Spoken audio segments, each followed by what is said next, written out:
Welcome to The Explainer. I am absolutely thrilled you're here today because, well, we are tracking a situation that is developing at breakneck speed and it carries enormous global implications. We're talking about the current highly volatile state of US and Iran relations.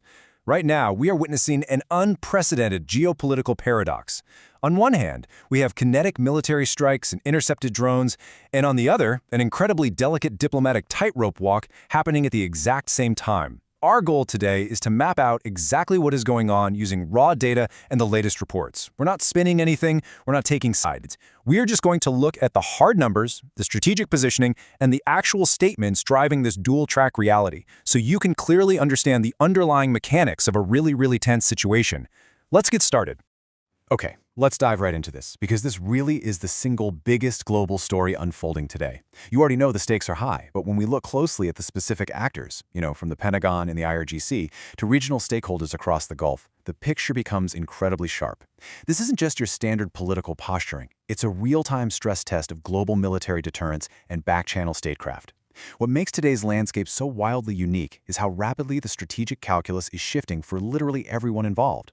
The United States is attempting to project this overwhelming defensive strength while actively trying to prevent a broader regional war. Meanwhile, Tehran is aggressively asserting its regional leverage while at the same time signaling an openness to sanctions relief. Understanding this very precise balance, that tiny space between a tactical strike and a diplomatic breakthrough, is absolutely key to understanding the current state of the world.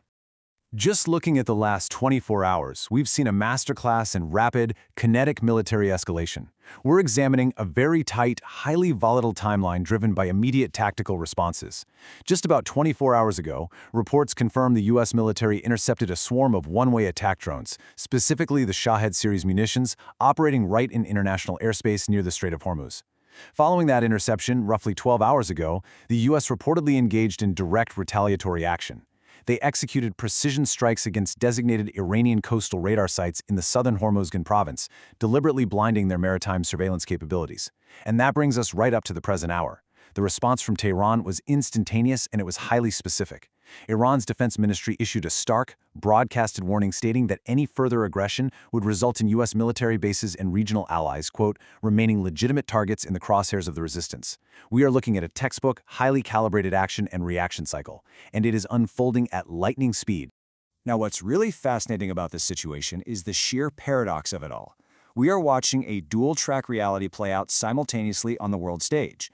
On one track, we have concerted, ongoing peace negotiations and active ceasefire efforts. The diplomatic channels are, surprisingly, still open. They're being heavily facilitated by third-party regional mediators in Oman and Qatar, alongside some frantic back-channel communications at the United Nations in Geneva. They are actively working the phones. But at the exact same time, both sides are aggressively exchanging military strikes and issuing severe retaliatory threats. It is a remarkable, almost unbelievable juxtaposition. We're seeing high-level diplomacy being attempted, not in some quiet, isolated boardroom, but literally under the fire of active military engagements. Think about that for a second. The diplomats are trying to draft ceasefire parameters, while the generals are simultaneously authorizing strike packages. And this perfectly illustrates how the diplomatic maneuvering is continuing despite all those physical threats on the ground. Right in the midst of the drone intercepts and radar strikes, the United States, working alongside European allies, has formally proposed a censure resolution at the International Atomic Energy Agency, the IAEA. The core demand here is aimed squarely at nuclear transparency. Specifically, this resolution seeks immediate, unhindered visibility and strict reporting regarding Iranian nuclear sites. It focuses heavily on intelligence that Tehran has accumulated stockpiles of uranium enriched to 60% purity. Now, to put that into perspective, that level really has no credible civilian justification, and it sits just a technical fraction away from weapons-grade material. The drafted text explicitly calls for Tehran to, quote, reverse its withdrawal of IAEA inspector designations. This is a completely critical structural piece of the puzzle. It shows that even while these tactical military actions are flying back and forth, the massive overarching issues of nuclear breakout capabilities and international oversight are still being aggressively negotiated. But to really grasp why these strikes are setting off alarm bells globally, we have to look directly at the geography. The Strait of Hormuz is essentially the global economy's ultimate choke point.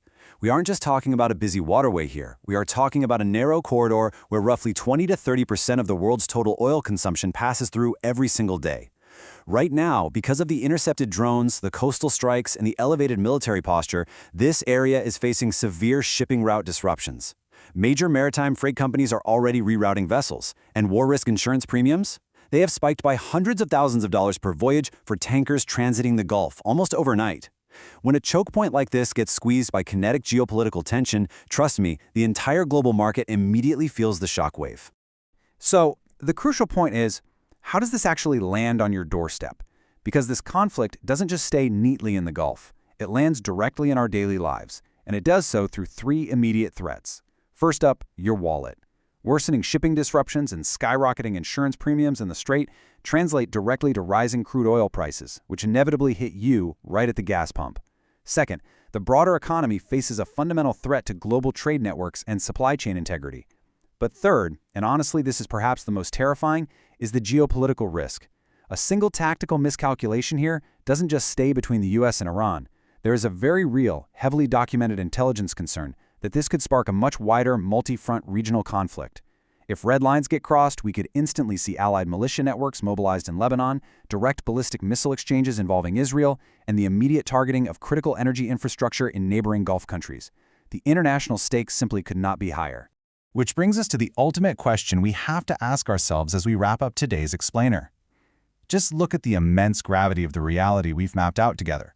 On the ground, we have active, precision military strikes taking out coastal radar arrays, and we have drone swarms threatening one of the most critical energy corridors on Earth. In the background, we have this high-stakes international maneuvering over uranium stockpiles enriched to near weapons-grade levels. Yet somehow, despite all of this fire and fury, backdoor diplomatic talks in Oman and Geneva are incredibly still alive. So I leave you with this. Can a fragile ceasefire actually survive amidst escalating military threats and aggressive uranium stockpiling? Or is the momentum of military escalation simply moving way too fast for diplomacy to catch up? It really is the central paradox of this entire crisis, and how it resolves will fundamentally shape our global future. Thank you so much for joining me today. Keep your eyes on the data, keep questioning the facts, and I will see you in the next explainer.